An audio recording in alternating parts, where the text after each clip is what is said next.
Okay, welcome everyone to Komiti Hanganga, the Infrastructure and Regulatory Committee meeting of 18 October 2024. Welcome to any members of the public who may be watching on Council's YouTube page.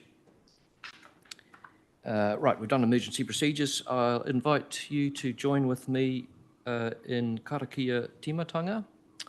Mino tātou, whakataka te hau ki te uru, whakataka te hau ki te tonga, kia mā kina kina ki uta, kia mā taratara ki tai.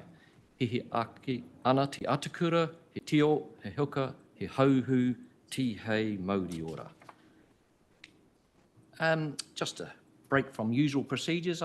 If you'll indulge me, as someone who worked with Nicholas Boyack for more than 20 years, a very sad loss, I think, to the community. Didn't always agree with Nicholas, I'm sure, some of the people in this room, but you have to respect his passion for the Hutt Valley and for telling the news. Maybe we could have just a few moments silence to think about Nicholas and remember him.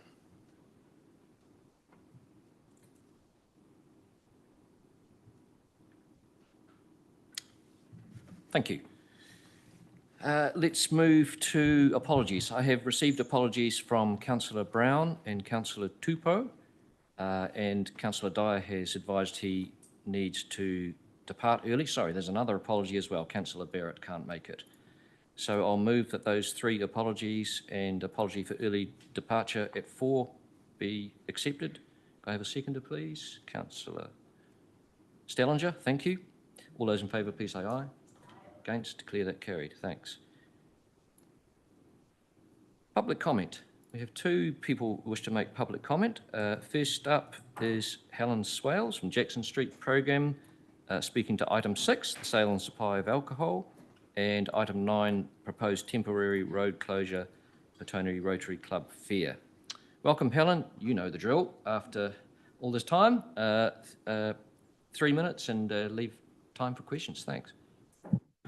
Thank you very much, Chair and councillors, for giving Jackson Street Program the opportunity to come and speak. So with regard to the alcohol and bylaws fee review, we would like to thank the subcommittee that heard the submissions and certainly support the recommendations that they've put through under option 9 on page 43 with regard to keeping the split at 90-10, because doing 100% recovery at this particular time with the economic landscape the way it is would have put a few of our businesses that would not have possibly renewed their alcohol licences, so thank you. I'd also like to support that the officers look and monitor the changes where Wellington City Council, Hamilton City Council and Waipa are looking at pulling those fees out of the liquor licence that gets renewed every 5 years to maybe putting it in the fees and charges, because whatever those increases will be, they will be far more manageable doing it annually than doing it on a 5-year cycle. So thank you for that, and thank you, the community, or our community at least, feel as if they were heard by that subcommittee, so thank you. I'd now like to go on to the temporary road closure, which is the Petone Rotary Fair, which is going to be held on the 15th of February 2025. When we read the papers that went to the Petone Community Board on the 21st of September, I believe it was, there was some concern that a number of our businesses hadn't been approached and didn't understand or appreciate that there would only be a consultation with the business on a 3-year cycle. And whilst we did a really quick survey, and we got more than just the one that actually opposed the road closure for the Petone Fair, and that was only in a 48-hour. We got 2 that didn't, all of them said that they hadn't heard from the Petone Rotary, whether they'd got emails or gone in. The other concern was that if they had been approached, they, as owners of the business or the landlords, were not approached. It may have been a person working in there. So there were some misconceptions around whether they did or didn't. Yes, we had a meeting with the officers after the Petone Rotary Fair, and we had that conversation with them and aired the concerns of the businesses. And it's really around the economic climate at the moment with regard to, as we're all aware, all the increased prices or increased compliance fees, insurance, all of the things that you as a business, as council, are faced with, that they're thinking that, you know, they would like to be notified annually and surveyed, because if the landscape changes and the demographic or the availability of money, because They have to employ more people. Our beauty people lose a lot of money because when people realise it's Petone Fair, they don't cancel their appointments, they just don't turn up. And so they're hit quite badly. The other issue that we have is that people employ extra people because theft on the street increases, not for all shops, but for some shops. So you've got the increase of salary and you've also got the fact that there is loss of takings and loss of revenue for things that have been pinched. So we would like to have a conversation with the Rotary on an annual affair. Even us as a business on Jackson Street were not approached. I'm assuming you hopefully have questions. Councillors, any questions? Mayor Barry? Thanks, Helen. Have you approached Rotary with those concerns or issues? I mean, you don't actually need a road closure process to be able to raise them annually with them. So no, we hadn't, and I don't know who to approach. Why not? Because I don't know who to approach in the Rotary Fair. So we didn't know until the paper went. We knew that it was coming up, but normally we either get posters to put in our window or they come and knock on our door. Yeah, but the issues you're raising are, fair legitimate issues on behalf of your business community. They don't need to, though, be dumped in a road closure process. I mean, I would have thought there's something to work with Rotary on or those organisers to try and mitigate some of those issues. Not because all I'm assuming is that you're telling us to not allow the road closure and to close the event up, the biggest event in the Hutt Valley that we have. Because what's our option here in this process to engage on those issues? No, I think you're jumping a step. If the officers had given you the report of the conversation that we took, we knew that there was nothing that could be gained for 2025. What we would like to do, and the questions that a lot of our businesses would like, is the day change to a Sunday when it wouldn't affect or have a huge impact on the businesses. So we're not saying don't close your biggest event. We're just saying change the day. We've been to the churches. They're happy to support a more family day on a Sunday. We've also asked, we did ask a number of years ago if we could help and assist to make it more like Newtown, and we were told no. So it didn't actually encourage us to keep knocking on the door. Any further questions, councillors? I'll ask a question. I wasn't quite clear. You only had 48 hours, you say, to chase up. But did I hear you say that there were 2 people who said they were opposed? It doesn't seem an overwhelming number. There were 2 people that all they said was that they didn't mind whether it was a Saturday or Sunday. All of the people said that they would prefer a day change to a Sunday. They know that there is nothing that we can do or have a conversation about 2025. The reason why we're here today is just to flag to this committee that we would actually like an annual conversation with Rotary. We're happy to pick up the phone and have that conversation. We would prefer this council not to give them a 3-year because then we have no option or any area to object. Okay, thanks, Helen. Thanks for your public input. Appreciate it. And I think on the same subject, we're going to hear from Pam Hanna and Kevin Harris on that closure. Welcome to you both. Same deal as Helen. You've got 3 minutes to present to us, and please leave some time for questions. That'll be great.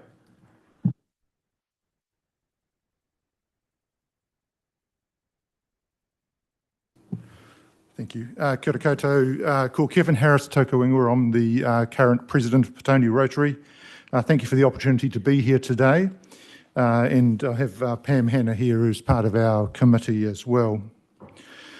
Firstly, thank you for the ongoing support for Petone Rotary. We do appreciate it. It enables us to make donations to over greater than 40 organisations in the last few years, let alone numerous young people we have subsidised to science forums, youth leadership programs and innovative young minds. As a club, our current focus is on youth mental health, and we're in the process of distributing funds from last year's fair to community organisations who have a focus on mental health within our community. In addition to that, we're working with other clubs within the Hutt Valley to develop a program called Lifting the Lid, which is about quick and easy access for secondary students to mental health support. Without the fair and the income from that, we'd be unable to do that. I just want to switch my focus a little bit to the work around the survey of retailers. So we've spent the equivalent of around 3 weeks full-time work carrying out the latest survey of retailers about the road closure for the next 3 years. The process is that we visit each business between 1 and 4 or 5 times to find the right person when the shop is not too busy and who has oversight of that particular business. As per other surveys, the support has been in the 95% range, with more signing in since we gave the summary to the traffic team a few weeks ago. We can count on one hand the businesses who have over the years said a definite no to road closures, but often the next time we visit them, they say yes. We work with retailers who find the day a bit challenging. For example, the Resine shop, they've requested that we support them in terms of parking. We're able to do that. Retailers are gifted advertising saying, come to Jackson Street, come to the Petone Fair. And it's always an amazing promotional opportunity with 25 to 30,000 people attending. Our aim, of course, is to support Petone and support Jackson Street more so than what it is already. We work with a lot of organisations plus an army of volunteers to make the fair happen, and the feedback we get is that it's a key and very well organised event. Community organisations are also involved, and as a snapshot in 2023, there were 34 local non-profit organisations involved on the day. About half of these were promoting their organisations, and about half were promoting their organisation and raising funds. There were other community organisations who helped on the day. From a visitor perspective, just got some feedback which I'll read to you. My daughter and granddaughter, I thoroughly enjoyed the fair. We particularly appreciated the games and children's rides were sufficiently spaced out that we looked at stalls before coming to the next thing. From stall holders, g'day the fair team. We thank you for an excellent day and the courteous manner by which your helpers helped us. Appreciate the day. From some retailers, had an awesome day with great sales. Also on Sunday and Monday with people coming back to Jackson Street that had been at the fair, sales were also good those days. Really impressed with the organisation and the way Rotary arranged for music, etc. throughout the street. Also heard from other retailers who had a great day. We also understand the Jackson Street Project's program reported that 290 people went through the Darrell on Fair Day, which is also a fantastic number. So in summary, thank you for the opportunity to tell you about the fair and our recent strategy in relation to that. I think from our perspective, it is important that we support the businesses and that the fair actually does that quite significantly on the day and after the day. But not only that, it is also a vehicle for organisations within our community to show us what they do.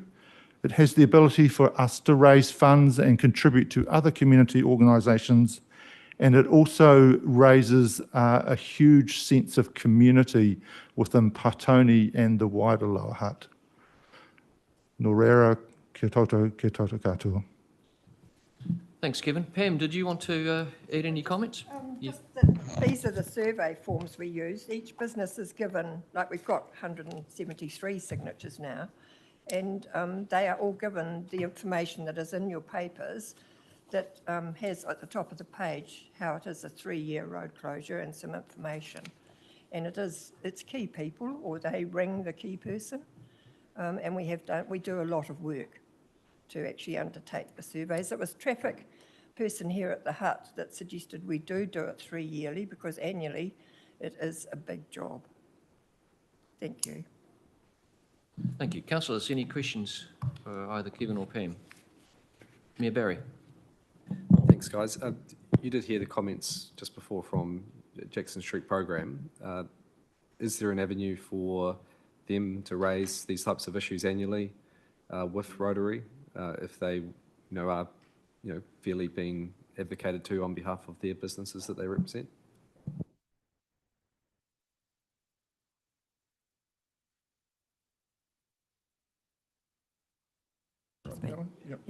Yeah. In the past, we have worked in with businesses where we've supplied wardens for where they have private or business only car parks so that fair people don't go and use those. There's all those little things that we can do to make the day better for them. We provide parking tokens where need be for quite a few businesses, particularly hairdressers, for their clients so that they can come and go.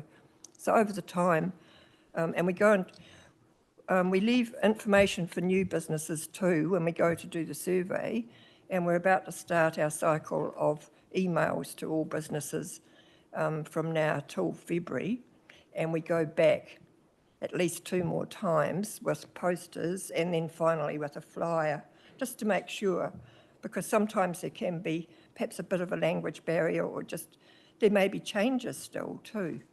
So it's a constant relationship now till Fair Day, really. I suppose just to clarify though, if there was post-Fair Day, any issues that were raised by JSP or anyone, they would be able to approach you direct to talk through them. Yeah, that would be fine. I think we could do that. Happy to be collaborative and supportive for the benefit of Jackson Street.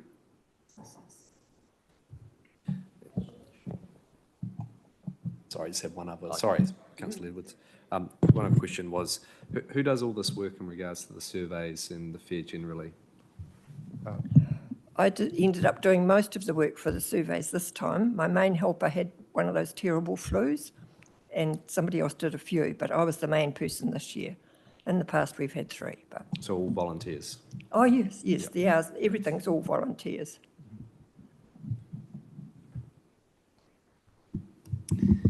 One of the things that was mentioned was the day that the fair is held on, and traditionally it's been on a Saturday, but it was mentioned that some businesses might prefer a Sunday. Is there a reason why you guys prefer the Saturday? That's the cycle of events for stallholders in particular. There's another event that happens in Karori Sunday after the fair, and it needs to be the middle Saturday of February because of the Martinborough fairs. I suppose in addition to that, there's been no feedback for our survey around the change in the day.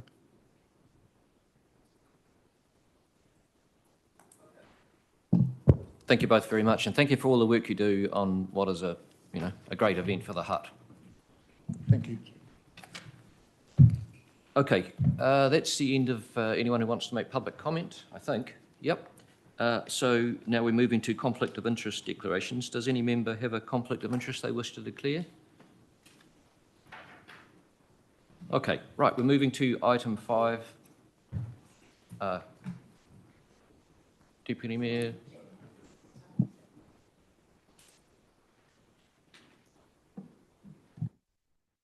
Thank you. Just that I'm a member of the Petone Rotary Club, so. I'm also a member of the Rotary Club.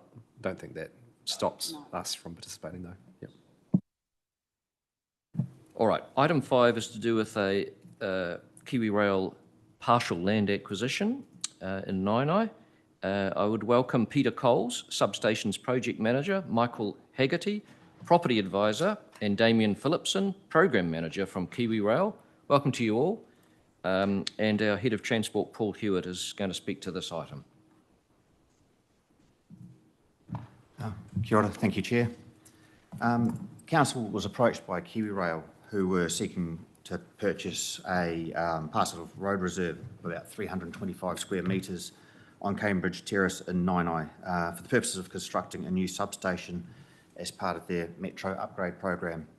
And I'm joined here by Peter Coles and Damien Phillipson, who can talk more about the actual program itself and the substation and answer questions to that accord. There is included in the paper, so we're recommending that Council does proceed with the sale of the land as shown in Appendix 1 of the paper under Section 50 of the Public Works Act. And I'll just ask Peter to talk more just around the substation program that Kiwi Rail is undertaking. Afternoon, Chair.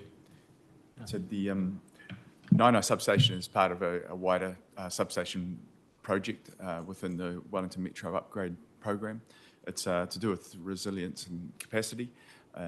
So the Wellington Metro program has been going for about 8 years and already delivered quite a few other sister projects related to substations. Overall, the substations project is the final one to enable a new timetable to enable greater capacity, frequency of services in the Wellington Metro. So the prior projects were the double tracking in the Trentham to Upper Hutt area.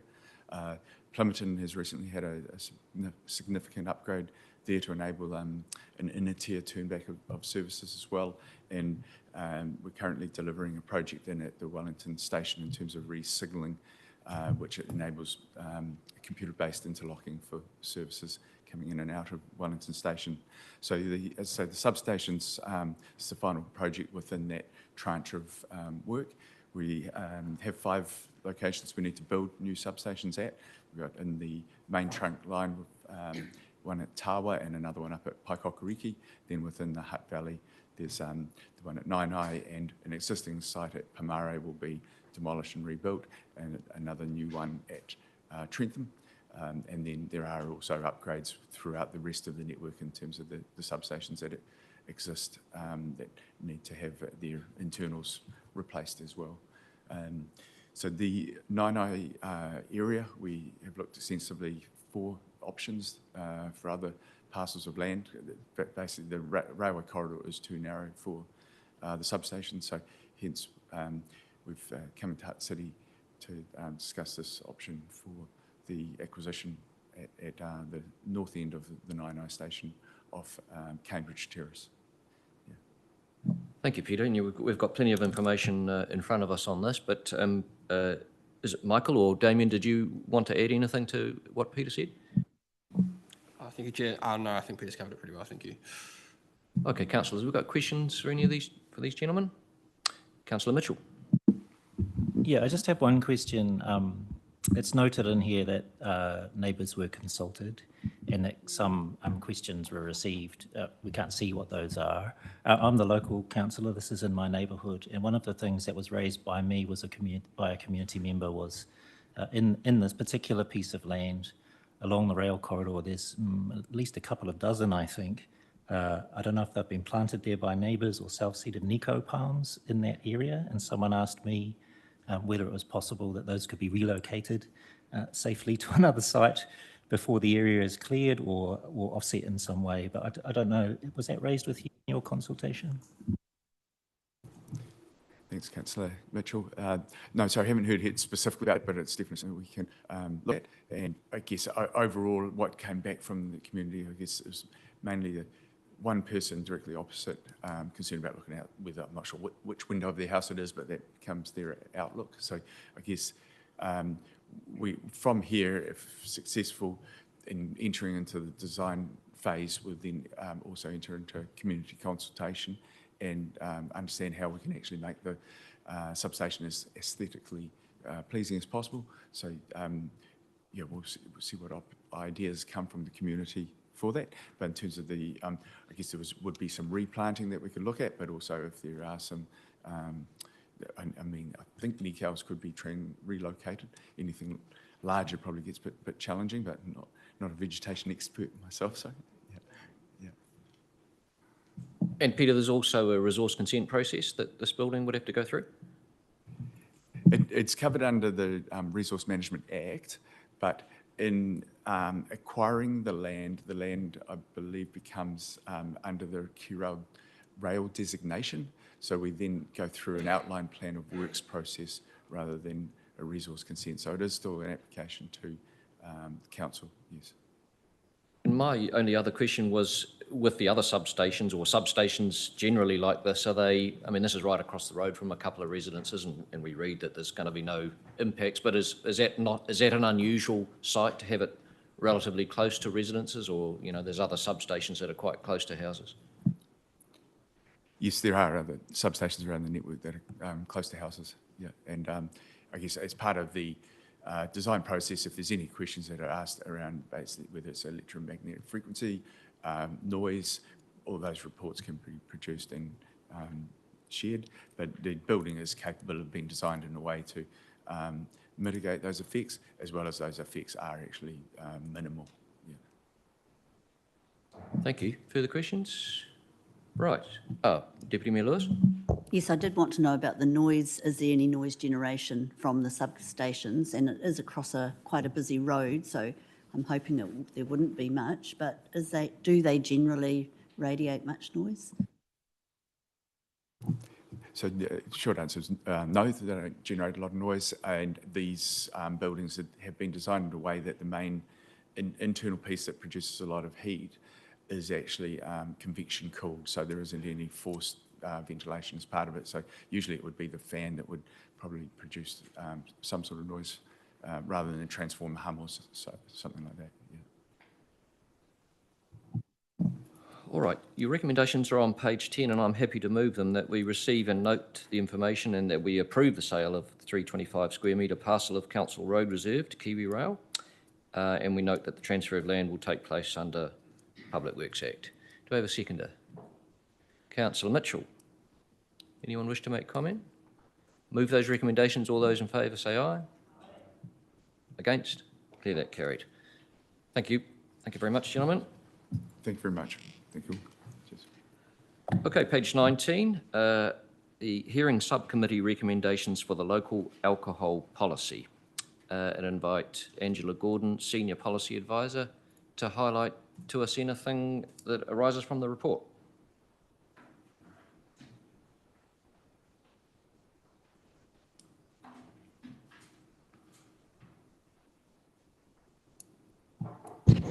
Good afternoon.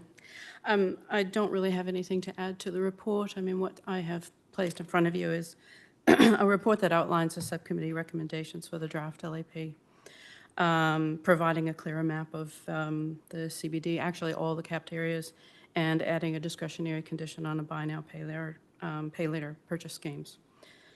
And we've also picked up the recommendation to review the LAP in 3 years' time, to pick up comments from the submissions, including the proximity to sensitive sites, and to revisit any alcohol advertising restrictions. And I don't have anything further to add to that. Thanks, Angela. Any councillor got a question?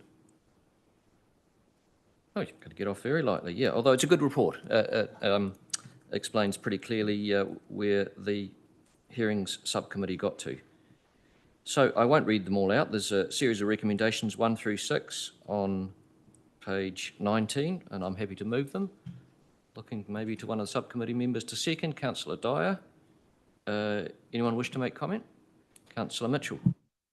Yeah, just to briefly comment and acknowledge a recommendation to review the LAP again in 3 years. It's not required to be reviewed in 3 years, but I remember before we went out to consult on this, noting that a lot of other cities are changing their LAPs now that they can't be appealed, and there's been a bit of focus on opening hours in Auckland and elsewhere, and I feel like probably in the next few years there will be a bit more change around the country, that councils have a bit more freedom to do these things without being contested. So I think it would be interesting to see in a few years' time. We didn't hear a lot this time around about those closing hours, for example, but maybe more from our community next time round once they've heard about other changes that have been made around the country. I certainly agree with that. Anyone else wish to make comment? All right. Well, I'll move those recommendations. Oh, we have done that, and we've been seconded. No more comment. I'll put them. All those in favour, please say aye. Against, declare that carried. Thanks.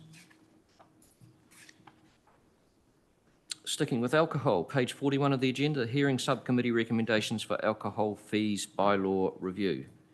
Angela, another good report, and Dean Bentley's also joining us in case there's any questions.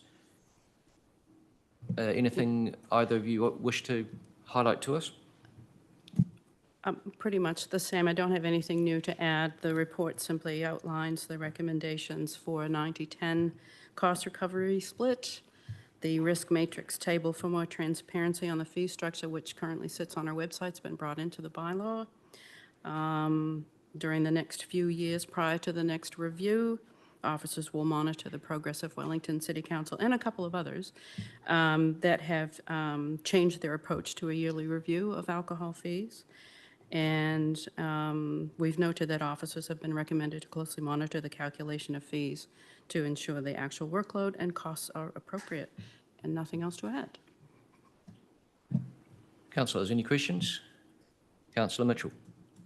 Yeah, we heard in public comment a preference from some businesses for the fees to go up incrementally every year instead of every time the policy is reviewed. Is that something that the subcommittee heard in submissions as well?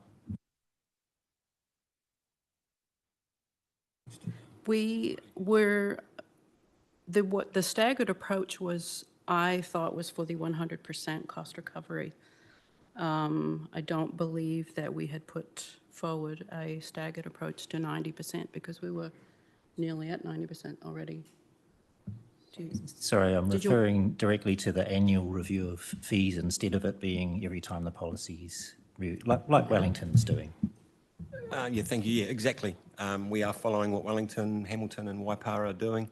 And yeah, I think we're pretty keen to see the fees increased annually via the annual plan process rather than the bylaw review for the reasons you pointed out. Yeah, just coming back to my question, is that a voice that came through in submissions to this hearing as well? I could possibly help the councillor. The submissions from the businesses were, don't put up the fees. That we didn't even get round to discussing if you're going to put them up, stagger them. But they were aware of an option to stagger the fees if we were going to move to 100%. And several of them, I remember, said, well, if you do have to put them up, can we at least stagger them because this is going to have a massive impact on us? Well, we never got round to discussing exactly what you're talking about, councillor. If I can add though, but there were submitters that didn't like that it was such a jump up, and the reason for that is because they are embedded in the policy. So one way to fix that issue that they did raise is through what's being proposed.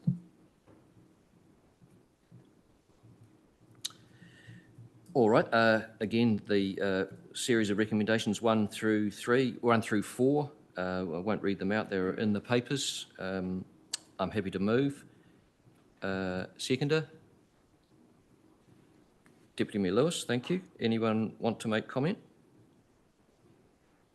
All right, I'll put those recommendations. All those in favour, please say aye. Against? Declare that carried.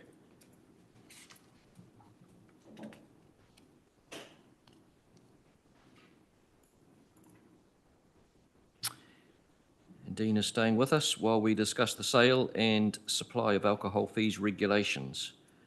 Dean, we have your report. Is there anything extra to add?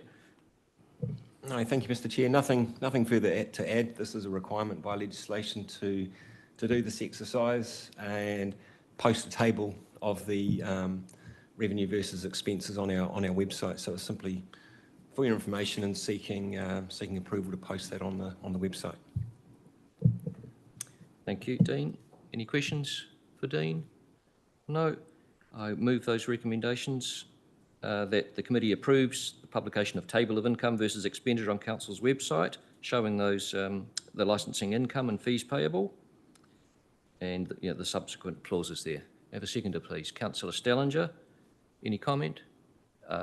Councillor Dyer.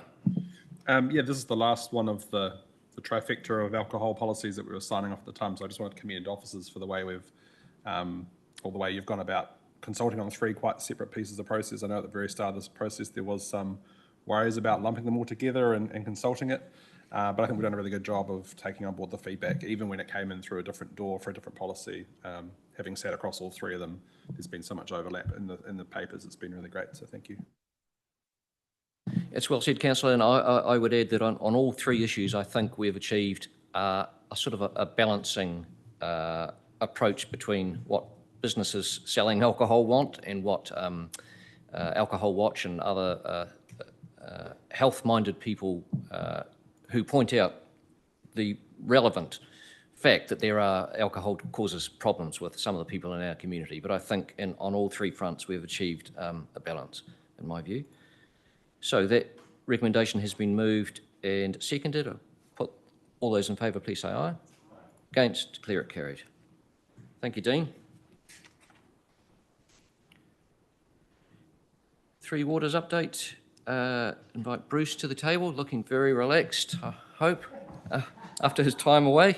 We'll soon have those worry lines back on your forehead, Bruce, I'm sure. Welcome. Anything you want to highlight to us in this report? Kia ora tātou. Thank you, Mr Chair. Just a couple of updates to make since this report was written. So under paragraph 5, the amount of kilometres that we have delivered is nearer 3.5 now, not 2.9. The water leaks as at the 7th of November were down to 87, so under that 110 again. And just in terms of local water done well, you will know that both Carterton and South Wairarapa have made decisions not to proceed further with the regional entity. Masterton has decided to, but interestingly, all the councillors around the table basically didn't want to go down this path. So it's an option that they're put in the mix, but their preference will be most likely to stay with Wairarapa and Tararua if that's what it is. Both KCDC and Horowhenua are yet to make their decisions. Thank you, Bruce. Councillors, any questions? Councillor Mitchell, Councillor Dyer afterwards.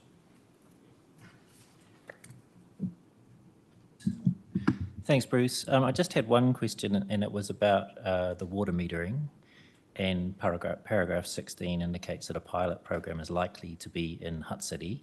I'm just wondering what the scale of that pilot project would be. Would it be at a neighbourhood level or something bigger than that? It's proposed to be at a neighbourhood level, so we're talking about 150 residences. Councillor Dyer? Yeah, question on the bulk water graphs.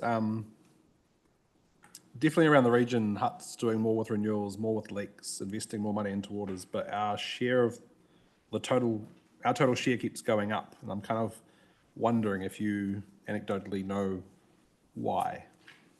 Is it to do with growth? Is it to do with others are actually repairing more leaks? Our share is going up as a percentage. The total is going down, but it's not going down as quickly as others. And principally, it's Wellington City that has reduced the amount of water usage which is impacting the other 3 councils. And so we're still on track to have an overspend or an additional bill of 200,000 at the end of the year if we're heading down this track. And it's principally to do with the fact that Wellington City, for whatever reasons, is using a lot less water than what it was previously. Bruce, Mike, I've got a question regarding private water leaks. In the public realm, we seem to be getting on top of the leaks, or at least we're sowing dividends from our extra investment to deal with them. But I see from the appendix to the report that private leaks are now up to 31% of estimated water loss. I remember 10% it was.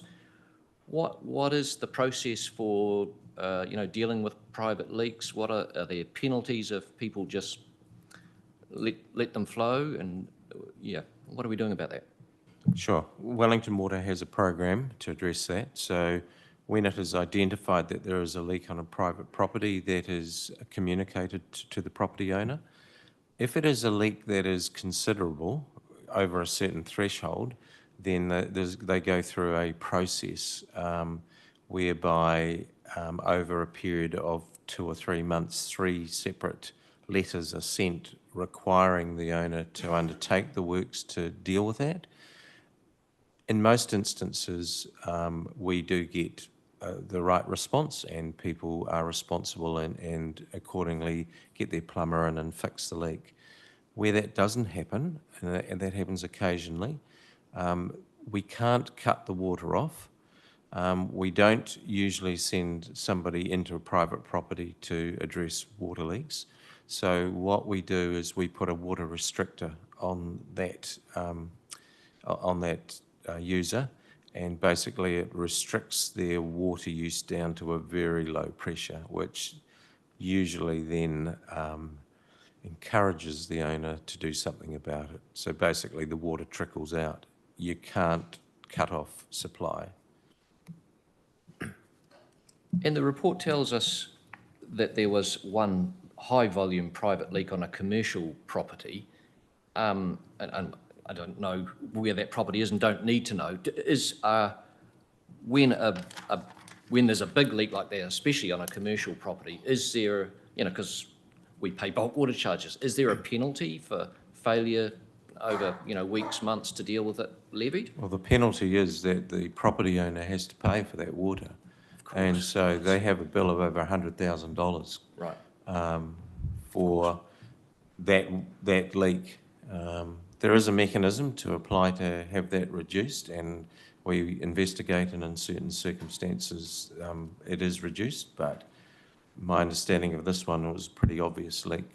So we do the readings 3 times a year, so every 4 months. So, it's not council's responsibility to pick that one up. And this was on the surface, it was not underground. It was very obvious to the owners.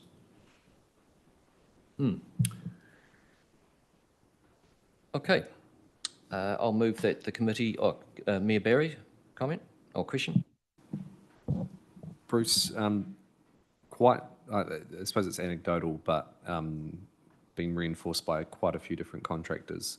And the way that Wellington Water obviously have to manage their budget, like us, they've got to prioritise what's in front of them in some cases. But it has been concerning to hear that a number of the contractors who are out there doing water renewals and the likes potentially have to lay off staff because they don't have a pipeline of work ahead of them. Is there any thoughts or reflections of what we could be doing to avoid those types of situations, if anything, within how Wellington Water are managing those budgets and prioritising? What I'd say there is it's a reflection of where the investment is going this year and next year. So in the previous 2 years, for Hutt City at least, we invested money in renewals of our water pipes and wastewater pipes, and we achieved around 15 kilometres. This year, the amount that we can put into that area is only 5 or 6. And so the type of contractors that are doing that bread and butter work had geared up for a number of teams to do that work across the region, and they've seen that that has dried up because the money is going into other areas within the infrastructure, namely for us, Seaview Wastewater Treatment Plant. So unfortunately, that's the result of that. There's not a lot we can do unless we want to spend more money on, put additional money in the budget to carry on those renewals. Okay, thank you. This is receiving a noting report, and happy to move that. Seconder. Councillor Dyer, thank you. Any further comment? All those in favour, please say aye. Against? Declare that carried.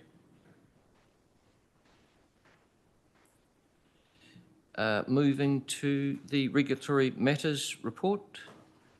Tim Johnson, Head of Planning, Richard Barton, Head of Building Control, and Justin Roberts, Head of Environmental Protection, are all here to answer any questions that you might have about this report. Gentlemen, we've read the report, but there may be extra things that you want to highlight to us. Nothing additional from building. Nothing from planning.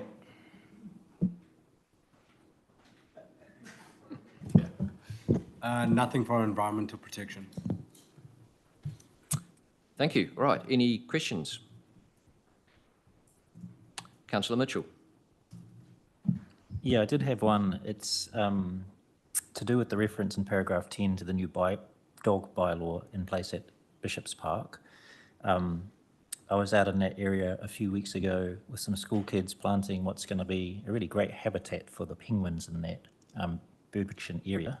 I did see one person walk their dog through the middle of the bird protection area while we were there, where they're not supposed to be walking their dogs, and I was wondering what's been done in terms of ongoing kind of engagement with the community there and or enforcement of that protection area. So it's largely an education piece right now because bird protection areas are a very new thing to the Hutt. We've been working with the community to ensure that the signage is appropriate. Obviously, we have budget constraints.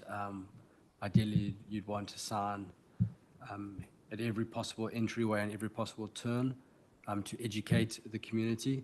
But it is going to be a bit of a softly approach. It's going to then escalate. It's also going to be based upon the response from customers. You know, for example, if an ACO, they have monitoring patterns, patrolling patterns. If an ACO sees a dog off the lead or in the BPA, the ACO will engage with the customer and say, hey, listen, are you aware this is a bird protection area? I understand this is relatively new. You might want to refer to the sign at one of the entrances. And depending on how the response that they get back will dictate what the next steps are. But it can ultimately lead to an infringement.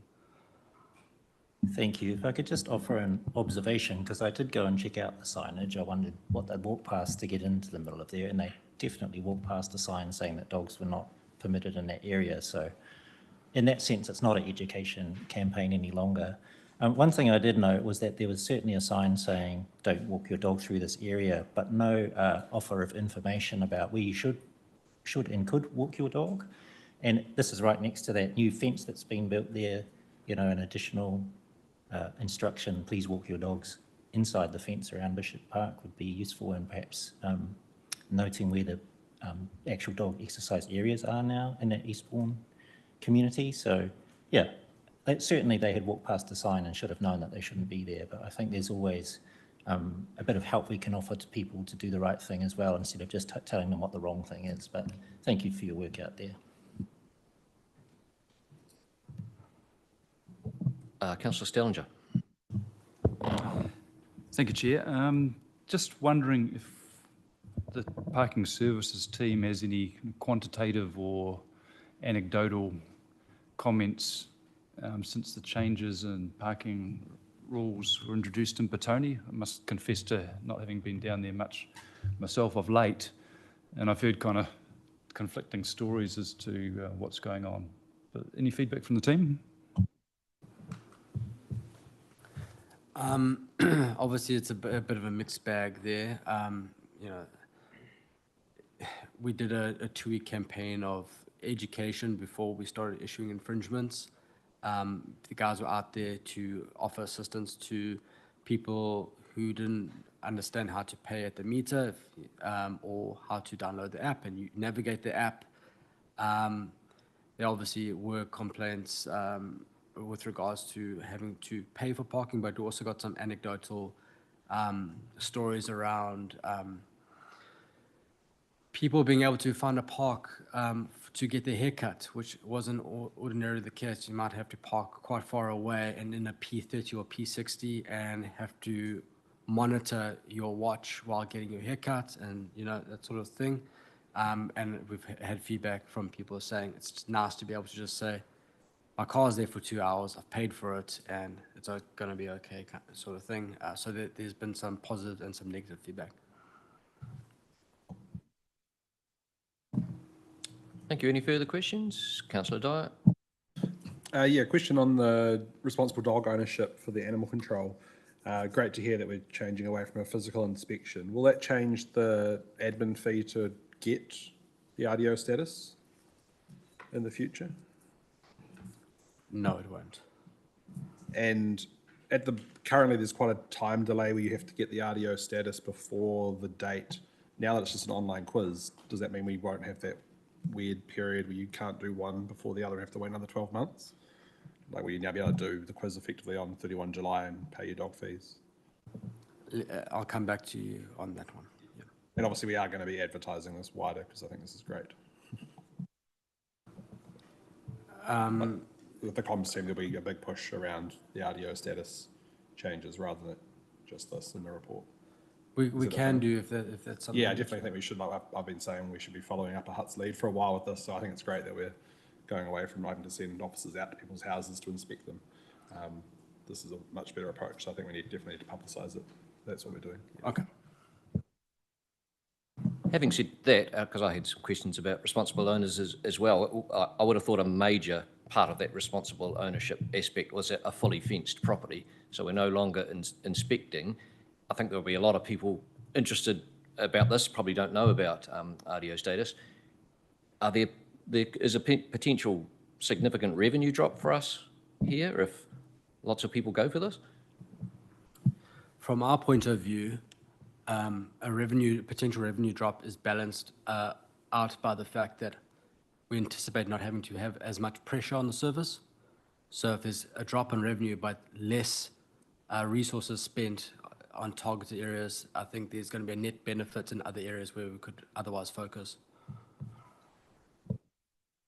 Great to hear. And are other councils following this sort of approach? No, I believe this is unique to the Hutt, but I can confirm for you. Thank you.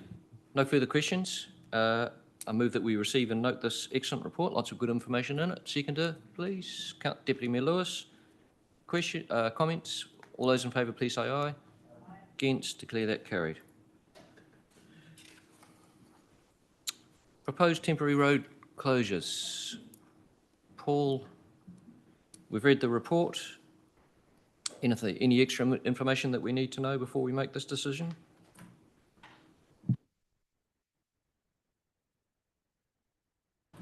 Thank you, Chair. With respect to the road closures in Petone Rotary Club, and obviously further to the representation from JSP and Rotary earlier, we will work with both organisations after the fair in 2025 to work through how the consultation could possibly work or improve in the future, just to make things run a bit smoother next time around. Thank you. Any questions? Mayor Barry. How does this, from what Petone Rotary's provided for us, and I think this is the only arrangement where we're on a 3-yearly cycle for road closure, and but the lengths they've gone to, for example, Port Road Drags, do they survey all of the businesses each year or every so often? What's the standard that we hold people to when they're going through this process? Thank you, Mayor. Typically for others, Port Road Drags and the Santa Parades and the likes, it is an annual survey that is completed of businesses. The difference with the Rotary is basically the size and the number of people that need to be surveyed. So the team were looking for a way to make it a bit easier. So for the first time, we're now looking to trial the 3-year approval for the consultation. But after this went to the Petone Community Board, JSP had raised a number of issues around the economic climate, as you heard, and also change of ownership of the businesses. So over that 3-year period, they are expecting some businesses to close, new ones to open, and those new businesses wouldn't necessarily have been consulted with over that period.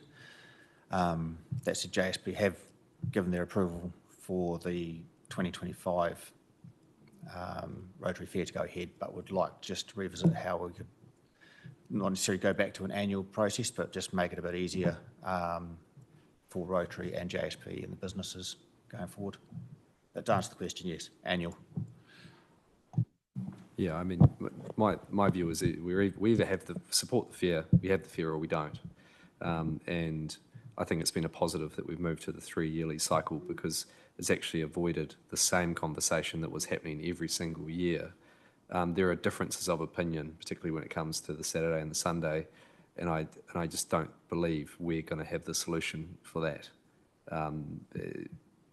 So I suppose my view, if anything, is we should shift to 5 years. I think this has worked incredibly well, going to a 3-yearly cycle, and it just feels like we've got into that 3-yearly cycle, and then the same issues that were coming up 3 years ago have come up, and they always seem to be quite anecdotal as well, to be quite honest, from JSP.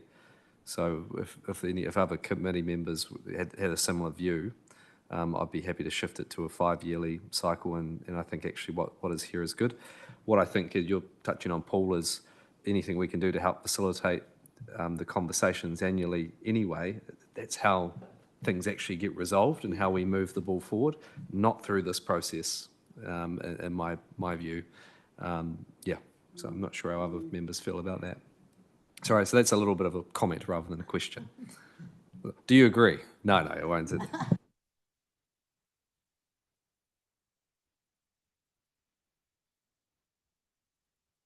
Thank you. Yes, I was surprised that, considering what the Rotary brought to us and the fact that the consultation is quite thorough, the time it does take, and being over, 90% or 95% return, that I really think it's a strain on your department to have to engage in this space. And as two community groups, I feel that perhaps they should be left to bring it back to this table, a fine-tuned happiness place between them. They should be helping each other, because I really think it's a win-win, and this is my personal comments. 5 years, I think that's a big ask, but 3 years is it's fair enough, I think, to stay at that period of time, because the consultation is really thorough. And we're on the street, I'm speaking from a resident and a member of Rotary as well, and you do engage with retailers all the time and you do get told. So it's trying to help the retailers have the best day as well. So whatever we can help there. Thank you.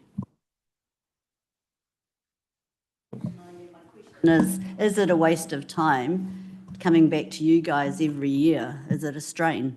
Yeah. Yeah. Thanks for your comment. We generally review traffic volumes every 3 years in our network. So what we have also noticed is that traffic volumes generally don't change significantly every 3 years. And in that sense, we'll be supportive to that from an engineering perspective.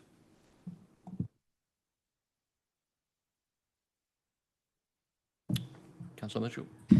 Yeah, I mean, I'm fairly agnostic on how frequently we consult, but however, what's in front of us is that we've consulted.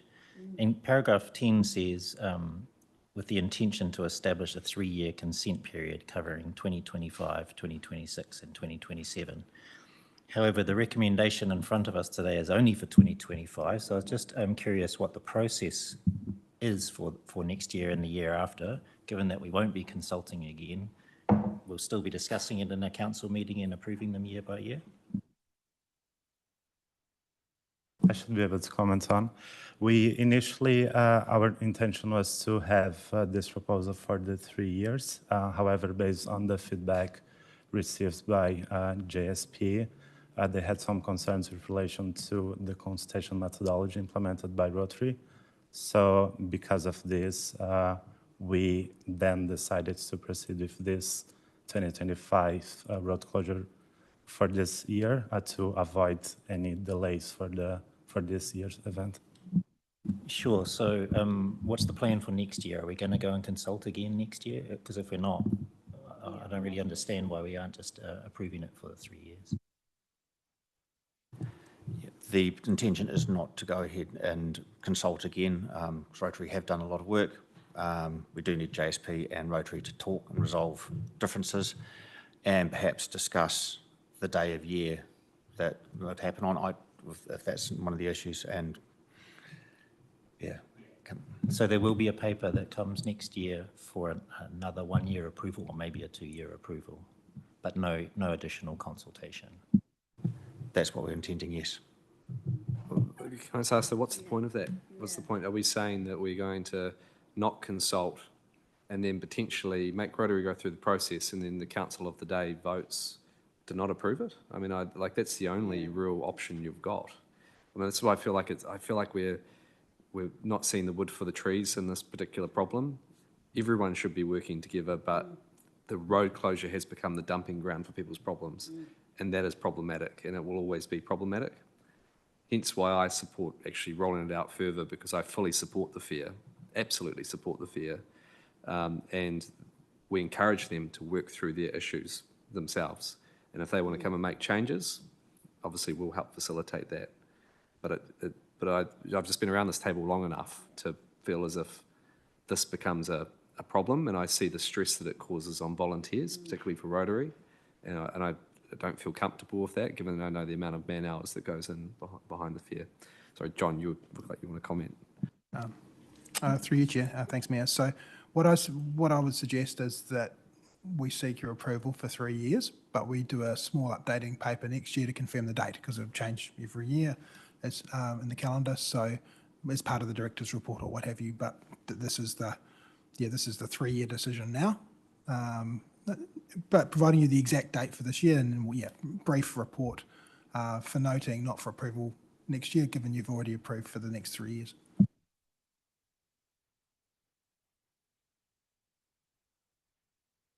Councillor Stellinger, question? No, only if you're wanting to carry on with the comments. True, we did stray into comments. So I'm reading it that we need someone to amend one of these resolutions to say that it's for a 3-year period. Is someone going to put such an amendment? That's what Tony was going to do, by the sound of it. Oh, if it's helpful. Yeah, I'm very conscious of just the amount of admin there is with a lot of processes for anyone wanting to run an event or do something close to the road and so on. And you know, this is a very important event for the city. I was surprised to see just the extent of work in just the surveying matter that the volunteers have undertaken.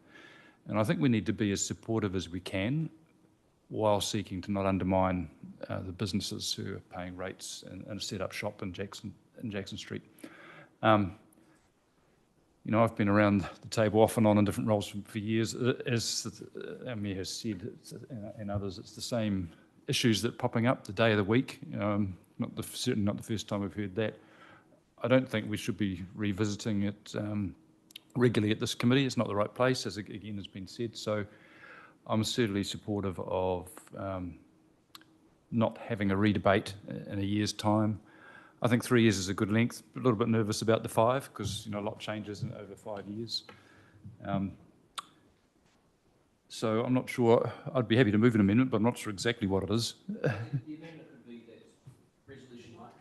The amendment could be that Resolution 2 becomes approves the temporary road closure on Saturday, 15 February 2025 from 6 a.m. to 6 p.m. on the following roads as shown in Appendix 1 attached to the report, comma, and for the fair events, Petone fair events of 2026 and 2027.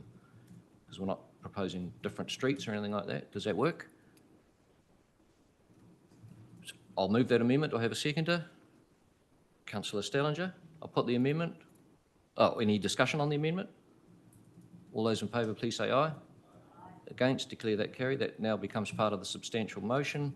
We've got resolutions 1 through 4. I'm happy to move. Seconder. Councillor Stellinger. Comment. Councillor Mitchell. Yeah, I did want to comment that even if it is a noting paper in future, if there are issues that are substantial and arise, I'm sure we need to hear about them and will hear about them from businesses in Petone. But just looking at the responses this time round, 95% of retailers agreeing and 0.58% not agreeing. Something really substantial is going to have to happen for us to even consider rescinding a road closure approval for next year or the year after. And, you know, we've been through COVID and GFCs and all manner of things in the history of this fair, and that trigger has never happened. So I don't anticipate that we'll be sitting here next year or the year after even considering closing or not closing Jackson Street for the fair.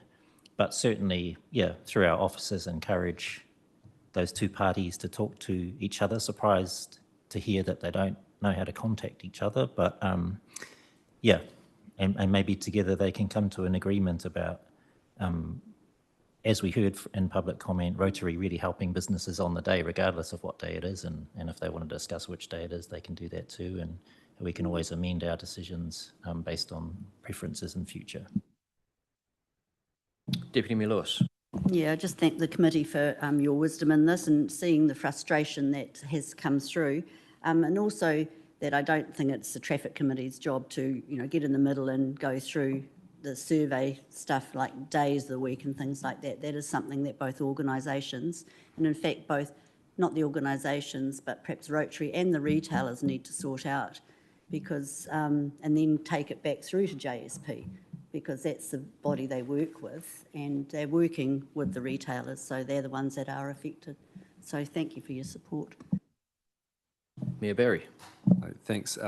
Yeah, fully support the three-year point, but I do think actually it's reasonable to even consider longer than that, given the survey results that we've seen here. This is the same trend which I've certainly experienced on the street when I talk to businesses. The issues that have been raised by JSP are fair and legitimate ones, but if you genuinely want to solve those for the businesses, go talk to Petone Rotary, who, from my experience, are very open about how they can adjust and adapt to support all businesses on that street. So I would want to see that, and I would want to see some genuine efforts on that front rather than this process being used to raise those issues. Well, it used to be yearly, now it's every 3 years. So, and the other thing I would say is that also just a credit to Petone Rotary that, in my view, this is a huge support for those businesses. Sometimes the narrative I hear is that it is a negative, and while, yes, there are those issues and it's not ideal for everyone, this is of huge benefit to Jackson Street, to Petone, not just on that day, but of course all of the thousands, tens of thousands of people it brings into our city who will then come back next weekend because they find a new local beauty therapist or another business that they maybe didn't know was there from their experience on the street. And just as a practical answer to one of the examples that was given is I have a friend who's a beauty therapist in Newtown who's affected by road closures in that area, and I asked them what they do, and what they do is they change their close date to ensure that they work in with that particular date, or they adjust their times and their bookings and the way they do it, and then they get out on the street and they get involved, and actually what they see is an increase in patronage. So what the point I'm making here is actually if people are willing to collaborate and work together and look at solutions, this could be a win-win for everyone, and I just hope that that message can be sent to all parties involved.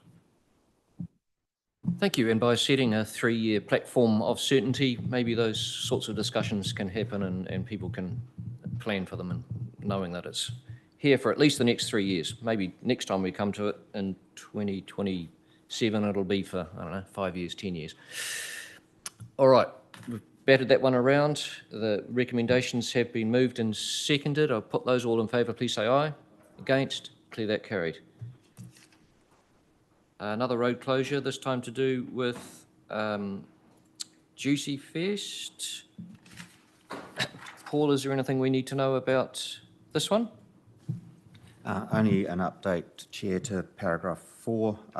At the time the report was written, we had only seen a traffic management plan that was approved in principle by the corridor access team.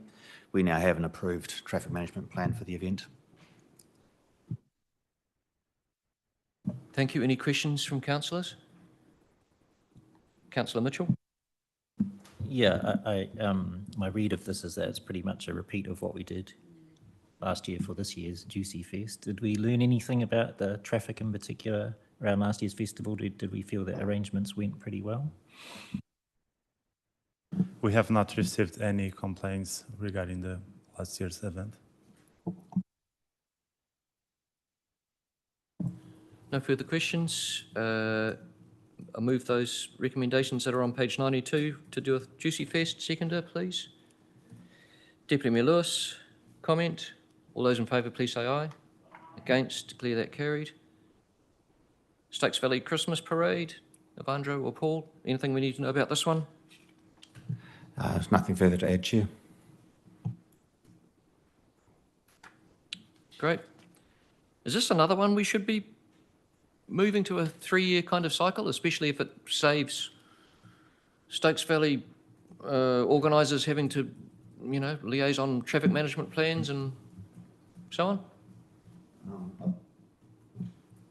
Just around all Christmas parades is probably something we should be looking at moving forward, and similar events.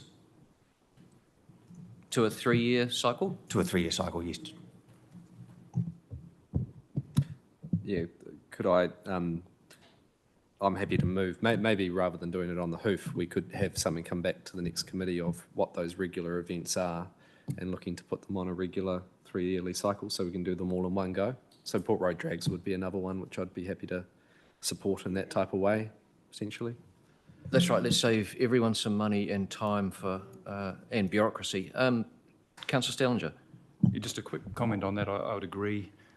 But I think it would be good to at least have a couple of runs through if there's a new event which is intended to be regular. Let's see how it goes for a couple of years before we'd approve a 3-year.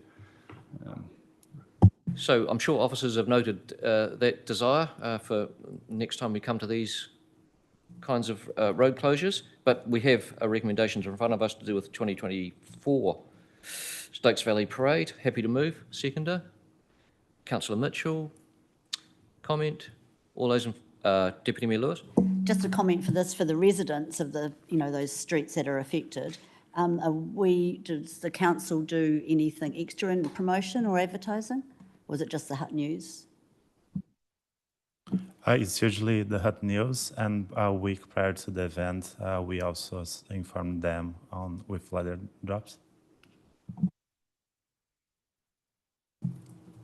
All right, put those recommendations. All those in favour say aye. Against? Declare that carried.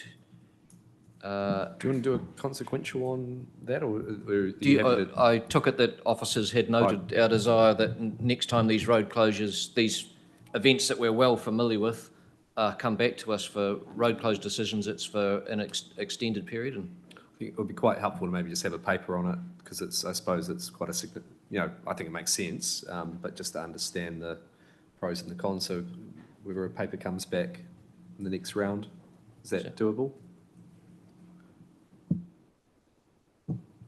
Yeah, that's doable. We can look at the Christmas parades, Anzac Day and other such events and include that in the paper next time.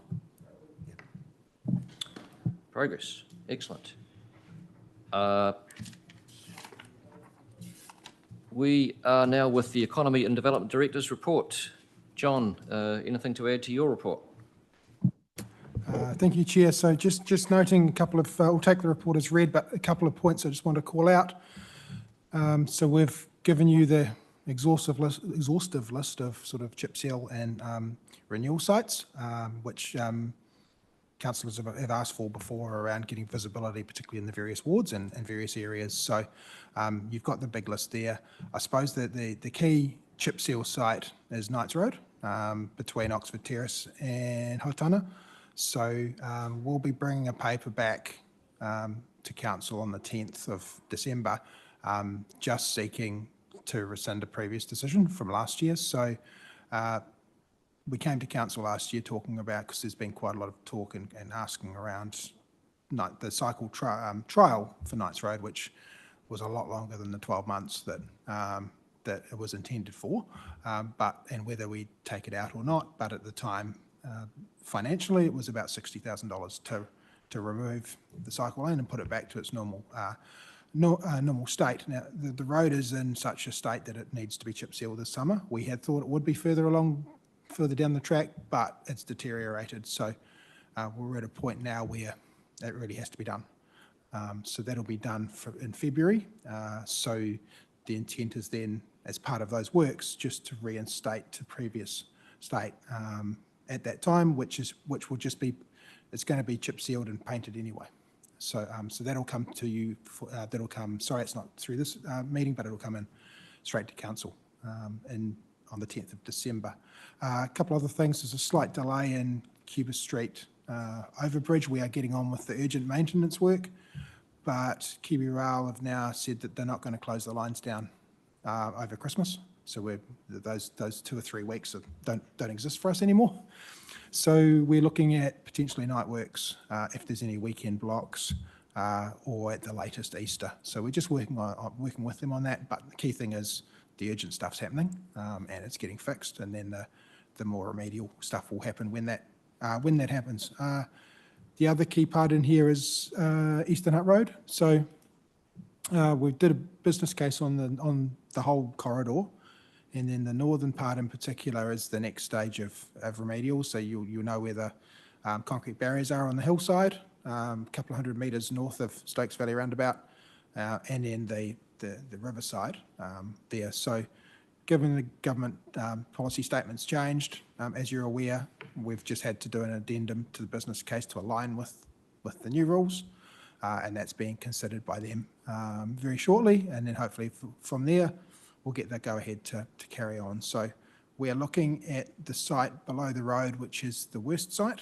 A number of you will know there's a little bit of cracking there just at the bottom of the road, opposite where the slippers, where the concrete blocks are. That'll be the first site that we will do, and the timing of that to be confirmed once the final funding decision from NZTA comes through. So happy to have any questions. Thanks, John. Any questions, councillors? Councillor Mitchell.